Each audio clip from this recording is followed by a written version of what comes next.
chapter that we are going to study is the structure of atom.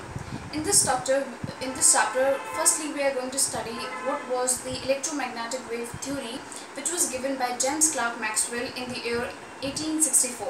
Okay, so his theory was as follows. The first postulate that he gave is that he said that the energy from any source, it is emitted or observed in the form of radiations. The energy that is observed or emitted, it is always in the form of radiations. Okay, and these radiations which carry energy, these are known as electromagnetic waves. These waves are known as electromagnetic waves. The second postulate that is gave is that the radiations are associated with electric and magnetic waves which oscillates perpendicular to each other and both move perpendicular to the direction of propagation of the wave. Okay, so the third postulate is all the electromagnetic waves, they travel with the same velocity equal to the velocity of light, that is approximately 3 into 10 to the power 8 meter per second. Okay, now I said that these velocity of the electromagnetic waves is 3 into 10 to the. Another postulate is that these electromagnetic waves, the waves which carry energy, these do not they do not require any medium for their propagation.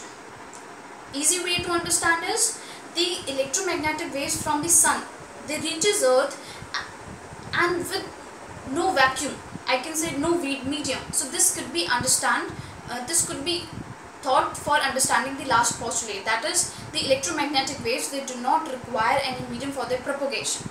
Now very usual topics that now we are going to follow is that the basic characteristics of the wave, that is the wavelength, frequency, wave number and velocity. Firstly we are going to start with wavelength. So what is wavelength? See, wavelength is a very important property of a wave.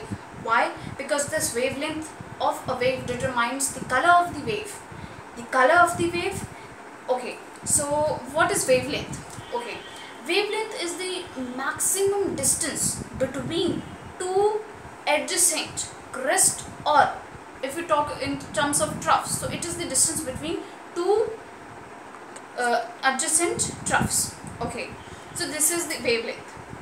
Wavelength, it is usually denoted or it is usually measured in angstrom and nanometer, although it can be used in meter, but meter it is a very big unit and we are talking about waves, and waves have so small size. So if we give the answer, if we mention the wavelength of a wave in terms of meter, it would be a very small value. Therefore we express a wavelength in terms of nanometer and angstrom. What is nanometer? Nanometer is 10 to the power minus 9 meter and angstrom is 10 to the power minus 10 meter. Okay, so this is the reason, because by expressing a wavelength in terms of nanometer and angstrom, we can get a more expressive answer. Okay, now the next term characteristic of a wave is that the amplitude. What is amplitude? Amplitude is a maximum displacement of the wave from its mean position. Not understood, another definition is the maximum height of a crust and the maximum depth of a trough. It is known as the amplitude. Okay, let's move to another characteristics. The next characteristic is that the frequency. What is the frequency of the wave? Like the wavelength, the frequency is also very important characteristic of a wave. See, frequency is the number of waves passing through a point in a second. How many waves pass through a point in a second is known as frequency.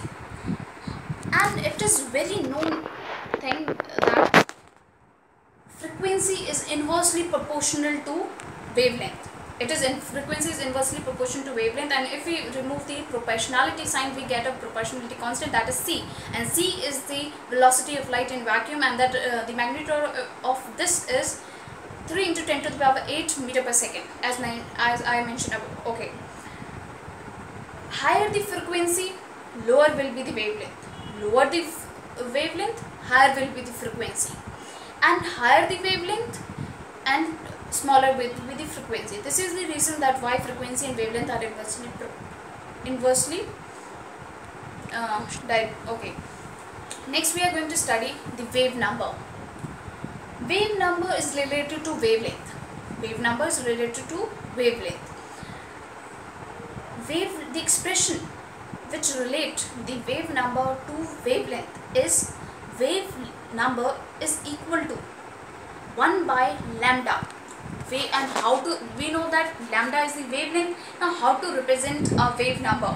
See, wave number is represented by a symbol nu that we use to denote a frequency, plus we add a bar on it. We give a line above that nu sign.